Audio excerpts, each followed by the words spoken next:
Hi friends, ఇప్పుడు మీరు వింటున్న కథ పేరు చీకటి వీధి. ఆ ఊరి పేరు వెంకటాపురం. అది చిన్న గ్రామమైన ఒక్క వీధిలో మాత్రం లైట్లు వెలుగుతూ ఆగిపోతూ ఉంటాయి ఎప్పుడూ కూడా. అందుకని ఆ వీధి పేరు చీకటి వీధి అని పిలుస్తారు. రాత్రి అయితే ఈ వీధిలోకి ఎవ్వరూ కూడా వెళ్ళరు. ఇంటిలోంచి ఒక్కరు కూడా బయటికి రారు.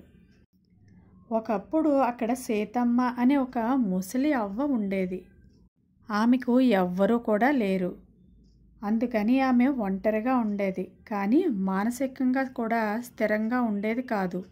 ఊరిలో ఉన్న పిల్లలు కూడా ఆడుకోవడానికి ఆ చుట్టుపక్కలకి వెళ్ళేవారు కాదు. ఆ ముసలి అవ్వ ఒక చిన్న పిల్లవాడిని పిల్లలు లేక పెంచుకునేది. ఆ ముసలి అవ్వ మానసికంగా స్థిరత్వం లేనందువలన ఊర్లో వాళ్ళందరికీ ఊహకందని పని చేసింది. ఆ ముసలి అవ్వ ఆ పిల్లవాడిని తలకిందులుగా వేలాడదీసి చంపేసిందట. తరువాత ఆమె కూడా ఉరివేసుకొని చనిపోయింది. ఆ ఇంట్లో ఏదో అపశకునం మొదలైంది. ఆ ఇంటిని పోలీసు వారు వచ్చి సీజ్ చేశారు. కానీ అప్పట్లో రఘు అనే ఒక అబ్బాయి ఆ ఊరికి వచ్చాడు కొత్తగా. రఘుకి ఫోటోగ్రఫీ, రీల్స్ చేయడం అంటే చాలా ఇష్టం. అందువల్ల దెయ్యం రీల్స్ పెడితే మంచి క్రేజ్ వస్తుందని ఆ ఇంటి గురించి తెలుసుకొని ఆ ఇంటికి వెళ్ళాడు.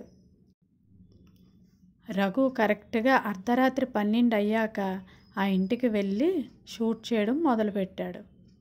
మొదటి 2 రోజులు చక్కగానే షూట్ చేశాడు.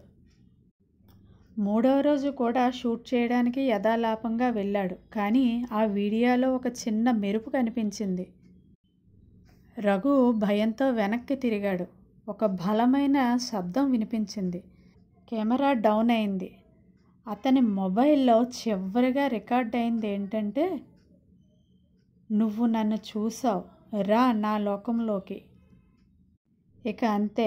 ఆ రోజు తర్వాత నుంచి రఘు కనిపించలేదు. కానీ రాత్రి 12కి అతని మొబైల్లో GPS మాత్రం అదే ఇంట్లో చూపిస్తుంది.